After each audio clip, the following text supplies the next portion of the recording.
So hello everyone, once again welcome back in our video series of C programming by TechBooster. So guys, here in this video we'll learn about memory of an array.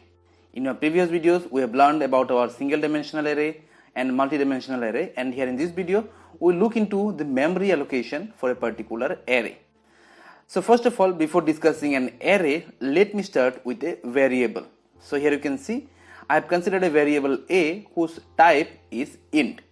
So in our previous video we have already discussed, like whenever you consider any of your data type, according to that data type certain memory is allocated.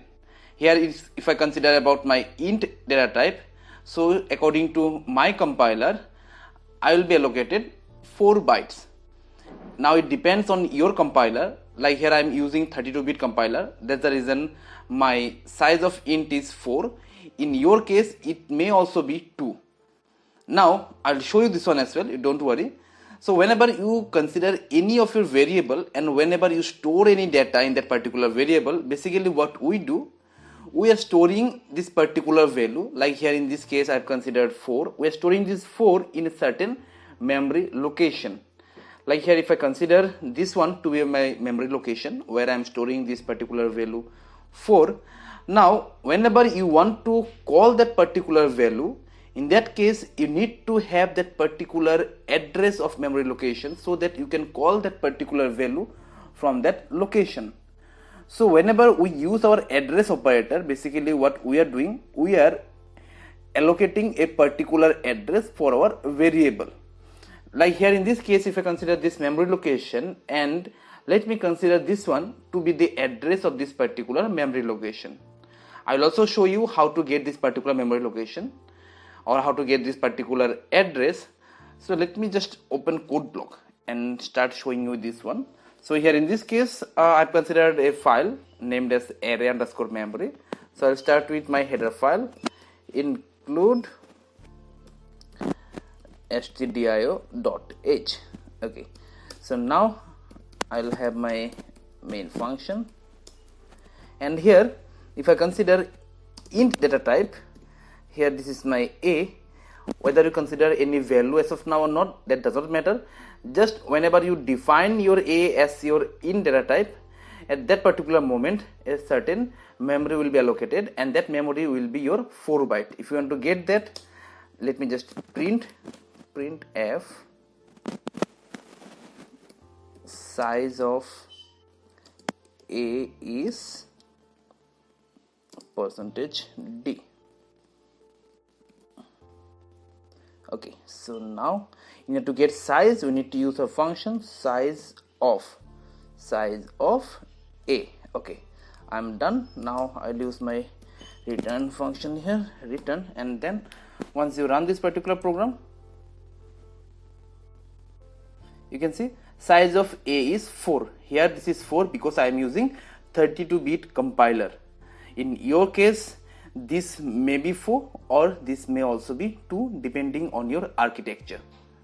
Now we are talking about our array. Let us move back towards our slide. So what will be the case when you consider your array, because your array can hold multiple elements. So if I consider my array which is storing 5 elements, here in this case you can see my array is of type int and this is storing 5 elements. Size of this array is 5. So what will be the memory of this particular array?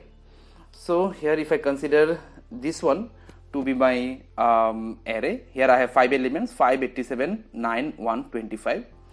So this particular array is holding integers, and one integer is of your 4 byte. So basically as this is holding 5 elements, so overall size of this array will be 5 into 4, that is your 20. We'll check this one as well, but before that let me show you how to get address of a particular variable. So this is my variable a. Now here in this case if you want to get address of this particular variable a, I'll just copy this particular line,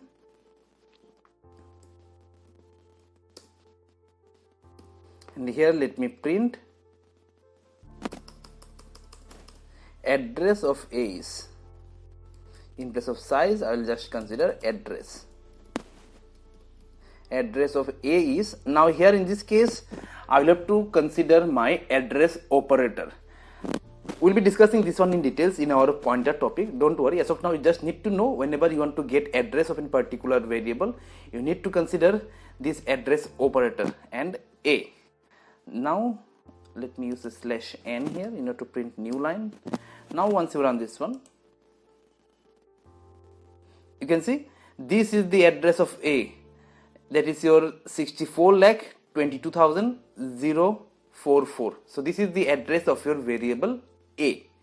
Now I will again open my slide, and here in this case, as each of your integer is a 4 byte, now if I talk about the address of this particular array, you can see this is my address. Here this address is an arbitrary value that I have considered. In your case your address will be different, that depends what my memory has been allocated. So this is just an arbitrary number.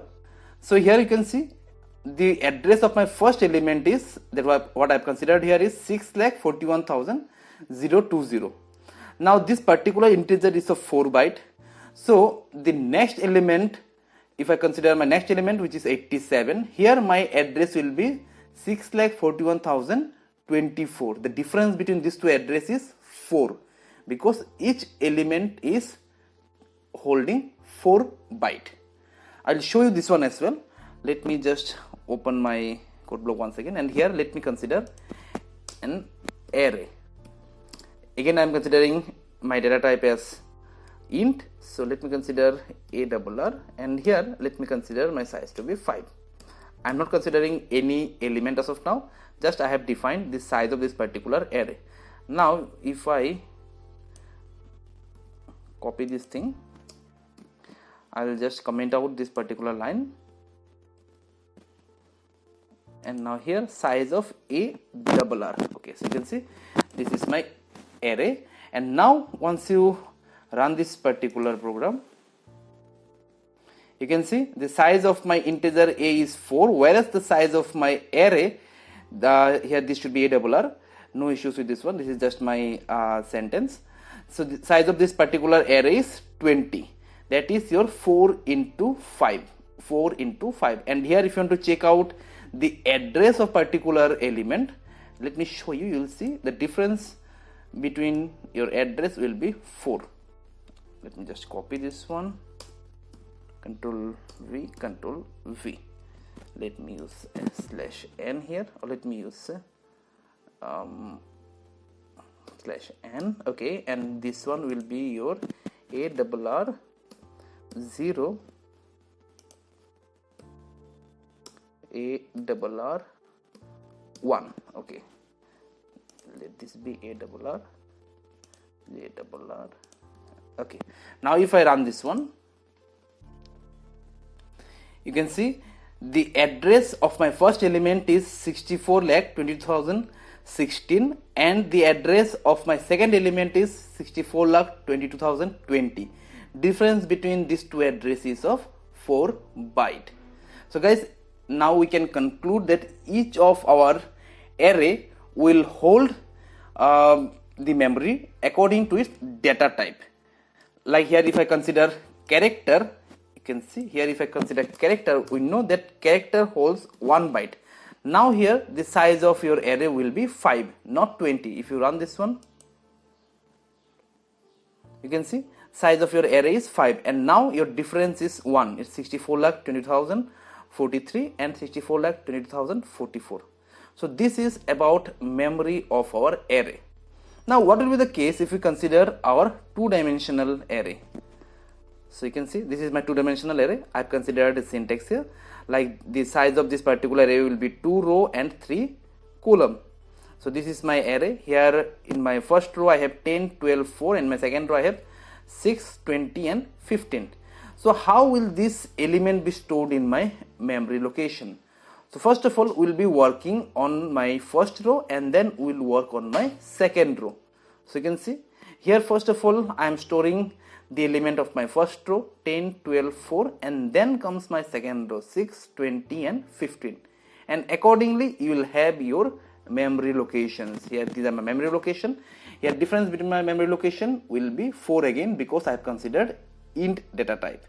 If you consider float, in that case also it will be 4, but if you consider character, in that case it will be 1. So depends on your data type. So guys, I hope your memory of array is clear, and with this I'll be winding this video here. Now you can go through this video once again if you have any doubts, or else you can move forward towards your next video. So guys, till then, goodbye and take care.